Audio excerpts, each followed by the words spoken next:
The water is receding across eastern Kentucky, but dry land is just the beginning of a massive rebuild. WDRB's Conroy DeLuche and Zach Crabtree show us stories of survival, grief, and grit. The worst of it, the most devastating and deadliest flood certainly of my lifetime. I'm 64-year-old and I ain't never seen nothing like that. I was sitting out here looking at my grass and was floating 10 minutes later. Or what we thought we had, it's gone. We will need your help. Everyone who can hear me, please do what you can. And I hope the world sees not just the devastation, but sees strong people. Thousands across the mountains, from main streets to hollers, survived the early morning floods. But I had my head above water. You know, that's all that matters. Took them about 2 hours to get to my wife, and then about another hour to get to me. Mom's like, let's just go. She's like, we can replace everything here, let's just go. Before the National Guard choppers flew in, neighbors jumped in the rising creeks and raging rivers. I watched my neighbors commandeer every kayak, jet ski, any motorized boat, and every life jacket they could find. We got his canoe, somebody found a shovel, the guy from the fire department had a rope. Saving lives before sunrise, until finally the storm subsided, revealing miles of destruction. I ain't a moving living here no more. That's for sure. Doug Sizemore barely escaped the rising river with his mother-in-law. 5 hours, it raised 50 feet probably, I'd say.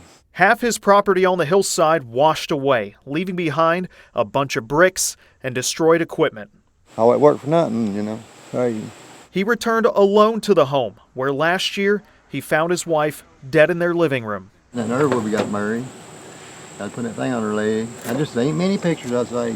Crazy, you lose your wife, and you lose your own home. And it got up to about the tires of the Blazer. Near downtown Jackson in Breathitt County, Gary Deaton returned to his dad's old home. Flooded for the second time in less than a year. Come in, again, be careful here and over here. The subfloor has given out. The trailer is a total loss, but there are still precious family items.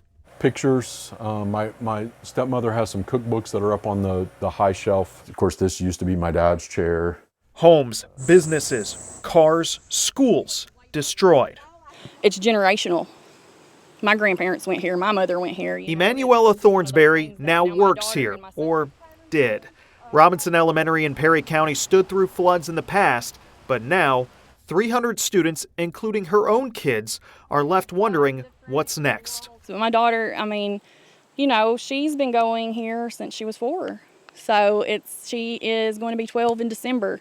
So it's one of those things that it's really took a toll on her. Downtowns in Whitesburg and Fleming Neon were dealt powerful punches. Every building downtown, the whole downtown is gone. It's just destroyed. The old theater with the iconic neon sign condemned. Clothes inside a nonprofit mud-soaked. Glass shattered.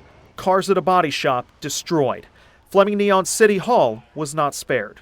We didn't have to bring our key yesterday. We just had to walk through the center section. Every home on this side of Highway 343 and nearby MacRoberts flooded. 1 week after Don and Melissa Young clutched a railing and a tree to survive, they're salvaging what they can inside their home of 28 years. If I said that double wide wasn't nothing but a stack of lumber before it was built. That's all it is now. I don't care. I don't care.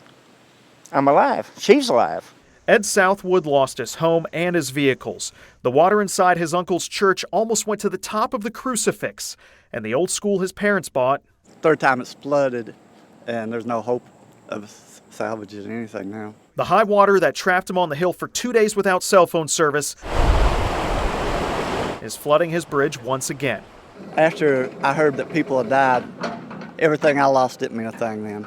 All of this can be replaced tomorrow. A life can't. Eastern Kentucky has survived hard times, coal booms and busts, economic struggles, natural disasters. You've got strong, and then you've got Eastern Kentucky strong. That's why volunteers who lost everything are lifting up their neighbors.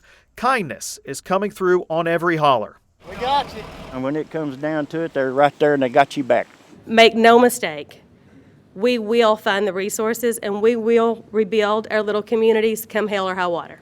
The high water may rise again, but the communities will stay for one simple reason. It's home. It's home.